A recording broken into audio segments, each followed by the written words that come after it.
Decoração. Os objetos que escolhemos para decorar nossa casa às vezes falam por nós, contam nossa história, nossos valores e nossa condição financeira na maioria das vezes. E é muito comum que certos objetos se repitam de geração em geração. Antigamente, em praticamente toda casa tinha, por exemplo, um videocassete, que se você não sabe o que é um videocassete, assista o último vídeo do canal que eu expliquei o que é. Então vai lá assistir e depois volta pra esse, pra você ficar sabido. Também tinha os bebelô, que eram essas estátuas de anjinho de cerâmica, desse bonitinho, mas conforme ficava velho ele ia ficando meio demoníaco. Ou aquela garrafa de abacaxi que toda casa tinha. E claro, também tinham quadros. O primeiro que me vem à cabeça são as fotopintura, que é esse tipo de quadro aí, de parente que morreu há um tempão. Dos quadros de dinossauros em estradas aos quadros de Jesus e Nossa Senhora, toda casa carregava suas relíquias em forma de pinturas, mas nenhum se compara a um tipo de quadro específico. Um tipo de quadro que escondia segredos, lendas e talvez até energias negativas. Quadros de rostos infantis banhados em lágrimas eternas, com olhares penetrantes que pareciam te seguir pela sala. Será que eles choravam ou estavam te amaldiçoando?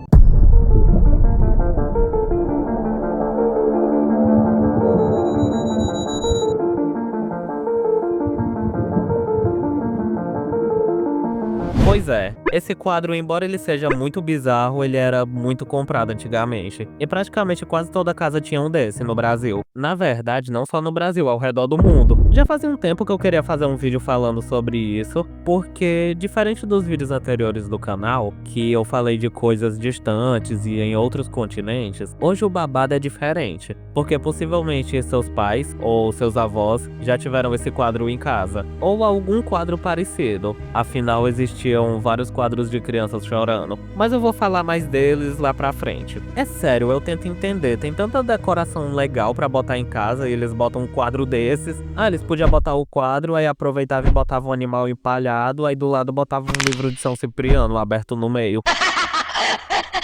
Obviamente, por ser um quadro bem chamativo e que tinha em muitos lugares, foram surgindo várias lendas por trás deles. Uma delas é que ter um quadro desse em casa fazia com que ele atraísse coisas ruins para sua residência. Haviam muitos relatos de casas que pegaram fogo semanas ou até dias depois de um quadro desses ter sido comprado. Mas não era só coincidência. Muitas vezes a casa inteira ia às cinzas, exceto o quadro. A pintura sempre ficava intacta. Depois de ler artigos e ouvir várias histórias de pessoas que relataram ter sofrido de alguma forma por causa desses quadros, ou de pessoas que diziam conhecer um amigo de um vizinho, de um irmão, de um ex-parente que morava em Jacarecanga que perdeu a perna por causa do quadro, eu comecei a pensar de onde que poderia ter surgido isso. E bem, a lenda surgiu na Inglaterra, ainda na década de 80. Vale ressaltar que tudo que é de ruim no Brasil costuma começar na Europa, como sempre. Bem que essas porra podia ter ficado por lá mesmo, né? Segundo a lenda, o responsável por essa praga é o pintor italiano frustrado chamado Giovanni Brangolin. Ele teria concebido as obras quando se encontrava na miséria. Por favor, minha gente, que eu não tenho dinheiro pra tirar do cu. E em um ato de desespero, ele fez um pacto demoníaco. Só que ele foi sabido. Ao invés de oferecer a alma dele, ele ofereceu a alma daqueles que comprassem seus quadros, assim tirando dele da reta. Olha que bicho filho da puta. Na noite do pacto, Giovanni teve um sonho, onde 28 kids eram usados no pacto.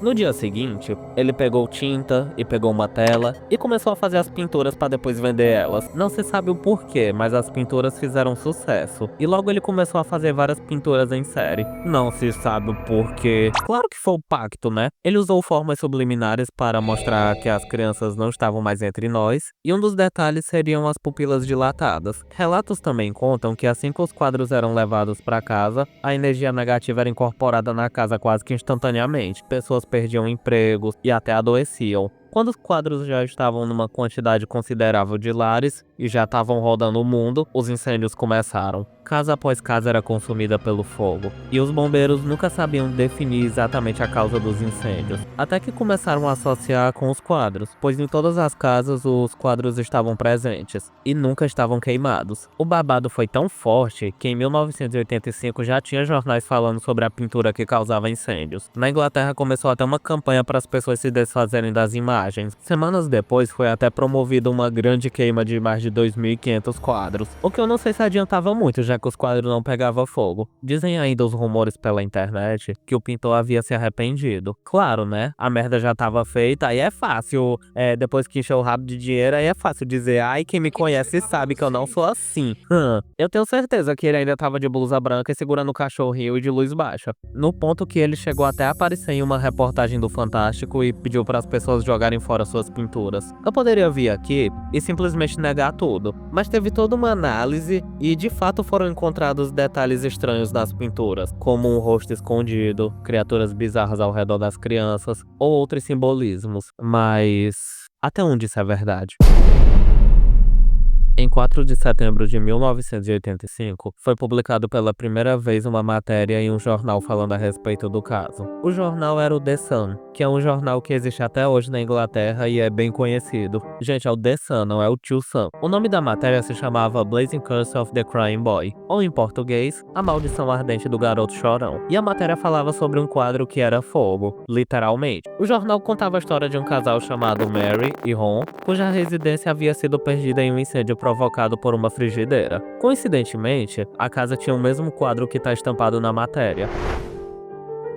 E como já é de se esperar, a casa tinha virado cinzas, mas o quadro estava intacto e nem parecia que estava no meio de um incêndio. O irmão do Ron era bombeiro, então ele lidava com isso com frequência. E ele relatou que realmente em muitos lugares que pegavam fogo, esses quadros sempre estavam intactos ou apresentando quase nenhum dano. Por isso ele e alguns colegas de trabalho evitavam ter essa pintura em casa. Supostamente foi publicado um tempo depois outra matéria, que tinha mais relatos de pessoas que tiveram suas casas incendiadas, e elas também relacionavam isso às pinturas, assim se tornando uma espécie de maldição. Só que além das pinturas queimarem sua casa, elas também traziam azar pros moradores, e os relatos são bizarros. Teve uma mulher que disse que o filho dela prendeu a rola num gancho, outra pessoa disse que perdeu os filhos e o marido depois de comprar o quadro, outros disseram que não conseguiam queimar a pintura e quando tentavam elas pegavam fogo. Tá com fogo em você e na sua casa. Igual aquela cena do filme Hereditário. Dizia que as crianças da casa adoeciam e não se recuperavam, até que em 24 de outubro de 1985 saiu outra matéria. Vocês devem estar pensando, nossa, tanto tempo depois? É que nos anos 80, quando acontecia alguma modinha ou algum acontecimento marcante, ele era falado por bem mais tempo do que hoje em dia. Parece que toda hora surge uma trend e ela morre uma semana depois, tipo essa daqui. Bem, pelo menos o bom é que se for um meme irritante, eu sei que uma semana depois ele já vai ser esquecido. Tipo aquele da cirurgia da perna que não fazia o menor sentido. Continuando, surgiu outra matéria contando o relato de outro casal que a casa queimou, só que dessa vez o jornal ele tava se oferecendo para receber as pinturas do pessoal que estivesse lendo a matéria. E eles iam destruí-los. Não os leitores, as pinturas. No Halloween daquele ano foram queimados mais de 2.500 exemplares. E assim, a maldição havia sido finalmente quebrada. Ironicamente, no ano seguinte, o mesmo jornal postou um relato de alguém que disse que ganhou na loteria depois de comprar o quadro, e a partir daí a história foi gradualmente sendo esquecida. E claro, nessa mesma época a história estava rodando no Brasil. Afinal, aqui também tinha um monte de casas com esse quadro. Provavelmente existem muitos deles até hoje. E por ter tantos quadros ainda hoje, isso significa que não acabou ainda. Bem, agora que eu contei toda a história, chegou a minha parte favorita do vídeo, que é começar a falar mal e debochar horrores. Inclusive, eu vejo que também é a parte favorita dos inscritos. Parece que eu tô criando uma comunidade que se parece comigo. E eu tenho medo. Brincadeira, gente, eu acho legal os comentários. O caso lá da Mary e do Ron, se você tava prestando atenção, ele foi causado por uma frigideira. E sim, é bem comum incêndios causados por frigideiras. E lá na Inglaterra, as frigideiras realmente foram uma das, assim, maiores causas de incêndio. If your chip pan catches fire, don't panic. Just follow these instructions. 1. Turn off the heat. 2. Run a cloth under a tap and wring it out. 3. Cover the pan and then wait until it's cooled right down. Don't try and move the pan, and whatever you do, don't throw water over the fire. The effects can be devastating. Tanto que tiveram campanhas para incentivar o uso de modelos mais seguros, tipo frigideiras com fundo maior. O fato do quadro da criança estar presente na casa do casal era só uma coincidência. Da casa do casal. Ainda mais levando em consideração que muitas casas tinham esse quadro. É tipo se eu dissesse que usar o TikTok faz você quebrar a perna, porque muitas pessoas que quebraram a perna usavam TikTok. E no caso dos quadros, embora eles sejam bizarros, eles eram muito vendidos, normalmente em lojas de departamento ou sei lá, de importado, sem contar a galera que ganhava de presente ou sei lá, achava na rua. Dito isso, em muitos casos, o que causava os incêndios geralmente era alguma negligência ou acidente por parte dos moradores. De fato, aconteciam acidentes e os quadros das crianças chorando estavam presentes, mas eles estavam presentes porque simplesmente era muito popular na época e também tinha muito incêndio. E os quadros estavam por toda parte, como eu disse, veio parar até aqui no Brasil essa história. O pânico foi tanto que até os bombeiros da época publicaram uma nota, falando que os incêndios não são iniciados por pinturas ou coincidência, mas sim por negligência. Tem até um relato de um bombeiro falando que registrou cerca de 50 incêndios em casas onde haviam cópias do quadro. Entretanto, ele sempre era capaz de encontrar a causa dos incêndios, e eram coisas banais, tipo cigarros, aquecedores, fornos e tudo mais que causa acidentes. Tá, mas fim do mistério era só isso? Claro que não. Ainda tinha uma coisa que deixava todo mundo encafifado e matutano. Tá bom, os quadros não causavam incêndios e não atraíam má sorte, é só superstição. Mas por que eles sempre eram a única coisa da casa que sobrevivia? Existem diversas explicações de por que os quadros eles não eram afetados com incêndio. E bem, opção 1. Os quadros geralmente eram amarrados na parede com uma linha ou barbante, e esse barbante que segurava os quadros provavelmente era a primeira coisa que queimava. E isso fazia com que ele derrubasse o quadro no chão de cabeça para baixo, e meio que isso protegia o conteúdo da moldura de ser queimado. Mas eu particularmente não me convenci com essa explicação. Eu quero é prova, né? É impossível que todas as casas que isso tenha acontecido, sem contar em casos em que, sei lá, a pintura ficava fixa na parede com um prego, eu acho que nem toda casa ficava com barbante. E o que me fez ficar mais cético quanto a essa teoria é que eu vi um vídeo na internet em que uma pessoa tentava queimar um quadro, e isso acontecia.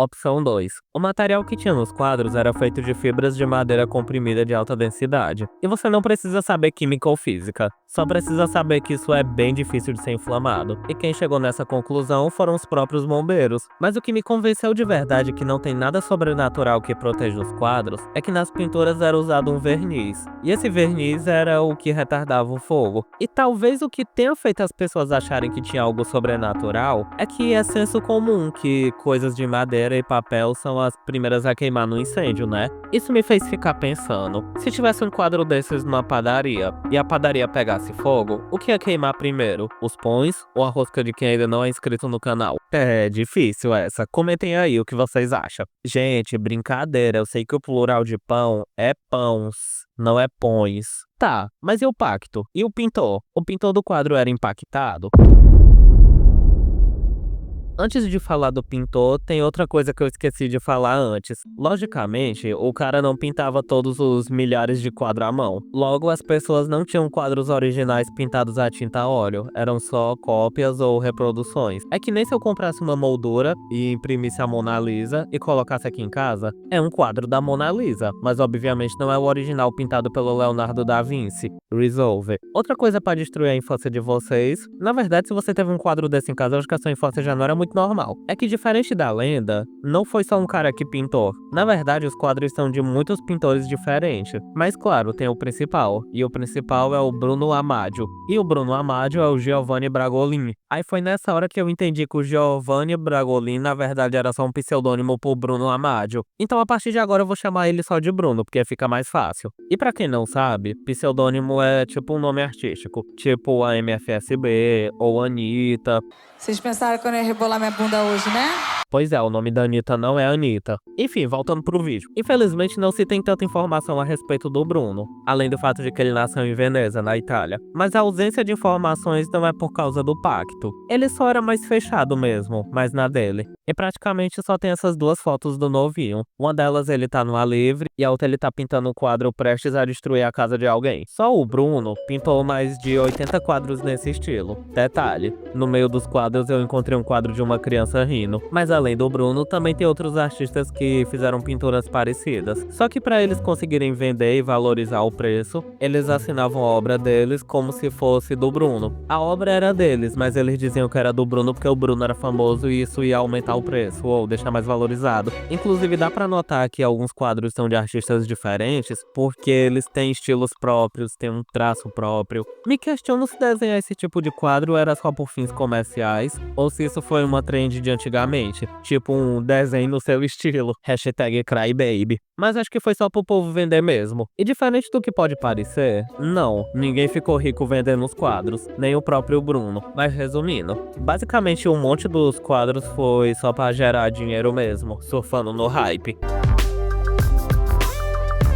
Lembram que eu falei que o pintor tinha aparecido no Fantástico? Eu rodei a internet e simplesmente não encontrei essa tal reportagem, então provavelmente isso é só fanfic. Mas tem muita gente que diz que viu essa entrevista do Fantástico e jura de pé junto. Eu tenho duas possíveis explicações pra isso. A primeira é que as pessoas podem ser mau caráter, ou talvez seja só um efeito Mandela, que é a pessoa se lembrar de uma memória de uma coisa que nunca aconteceu de fato. Outro possível efeito Mandela é que eu encontrei relatos na internet de pessoas que disseram que viram essa história dos quadros incendiários, mas no quadro de histórias de terror do Google. Aí ia ter o episódio do quadro das crianças que choram. Eu não encontrei esse episódio.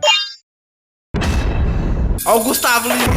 Uma história muito chocante, porque eu me arrepiei mesmo. E bem, respondendo algumas perguntas sobre o pacto e outras sublendas dentro da lenda. 1. Não há registros de que nenhum dos pintores cometeram crime ou fizeram algo deplorável com os modelos das pinturas. Isso inclui o Bruno e os outros pintores. 2. Os pintores não faziam as crianças chorar e o Bruno só ia atrás de crianças aleatórias para ele pintar e pedia para elas fazerem poses neutras ou tristes. Mas ele não induzia as crianças a chorar. Na verdade, ele tratava as crianças com gentileza. Não, ele não contava histórias de terror, não dava doce e ameaçava tirar, e nem mostrava o vídeo do carro descendo a montanha. Pesado. 3. Nada confirma que ele era ligado ao ocultismo ou que ele teve aquele sonho bizarro lá. 4. Praticamente foi tudo um movimento artístico. Mas por que os quadros são bizarros? É simples. Crianças são associadas à fragilidade e inocência. Então, é normal você se sentir mal vendo esse tipo de pintura, mesmo você odiando criança. Ou talvez quem é pai ou mãe se sente mal também vendo. Mas para além disso, é arte. As pinturas são feitas para provocar emoções e reflexões das pessoas. Muitas vezes a experiência da arte se complementa com alguma experiência do espectador, talvez lembrando de alguma memória ruim ou trauma. Uma frase que eu acho que resume bem tudo isso é uma frase que eu vi num comentário da música Periquita, da Juliana Bond.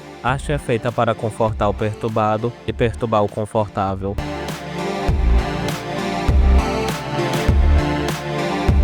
Profundo. Ah, mas eu disse que tinha mensagem subliminar. E aí, cadê as mensagens subliminar? Algumas pessoas dizem que no quadro tem criaturas, mas na maioria dos casos é só pareidolia. Já fiz até um short no canal falando disso. E pareidolia é uma coisa super normal que acontece com todo mundo. É quando a gente olha pra objetos que parecem ter rosto, só que não tem rosto, eles só parecem que são rosto, mas não é rosto. Tipo, sei lá, uma bolsa ou uma casa que parece um rosto. É que o cérebro, ele tenta identificar rosto onde não tem.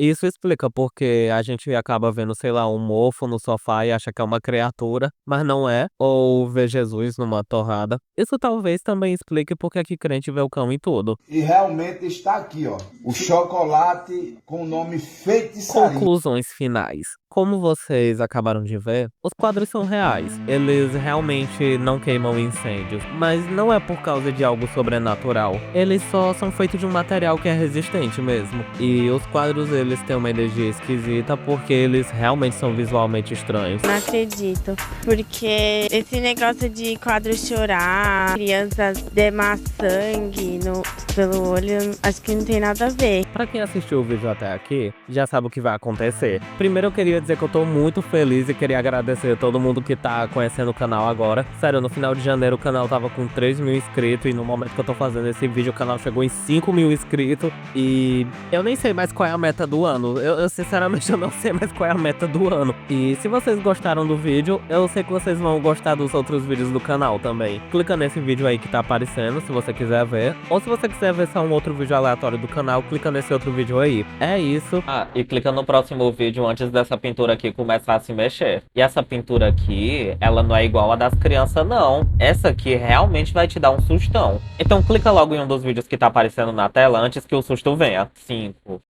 4, 3...